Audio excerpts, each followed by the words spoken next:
In our previous segment, we have learned about the fractional reserve banking system. That is, how banks take deposits, set aside required reserves, and make loans from the excess reserves. Banks facilitate the circulation of money in the economy. This process of banks helping the circulation or creating the flow of money is called the money creation process. Money creation is not about printing notes and making coins. So, money creation is about banks making loans, letting people spend, and the recipient deposits the money for more loans to be made. In other words, money creation process is about how much money banks can help to circulate in the economy. Let's see how much money can facilitate to circulate or create from a simple deposit of $10,000. Let's start with Miss Lim.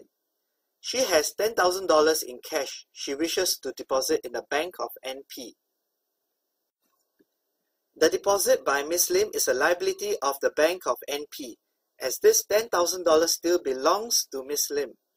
As required by the Central Bank of Polytechnics, the Bank of NP have to set aside 20% as required reserves, that is $2,000.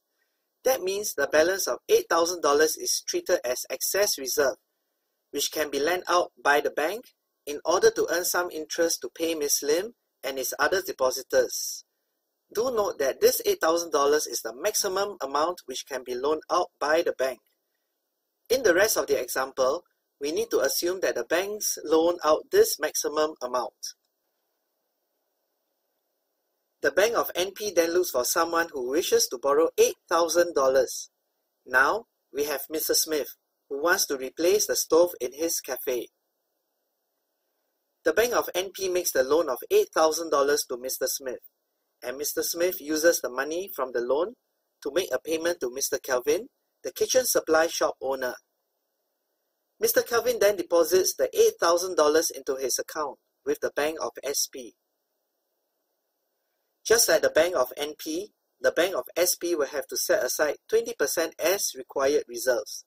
That leaves a balance of $6,400, which is treated as excess reserve and can be loaned out. Mr. Bala, who is renovating his home toilet, takes a $6,400 loan from Bank of SP. He needs this to pay his contractor, Tony, for the renovation. Tony, the contractor, will then deposit the $6,400 into his account with Bank of TP. Just like the other banks, the Bank of TP will have to set aside 20% as required reserves, and that leaves a balance of $5,120 as the maximum loanable amount.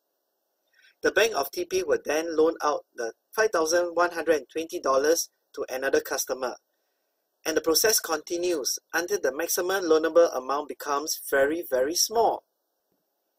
Let's add it up. With the initial deposit of $10,000, the banks have created $8,000 plus $6,400 plus $5,120, so on and so forth.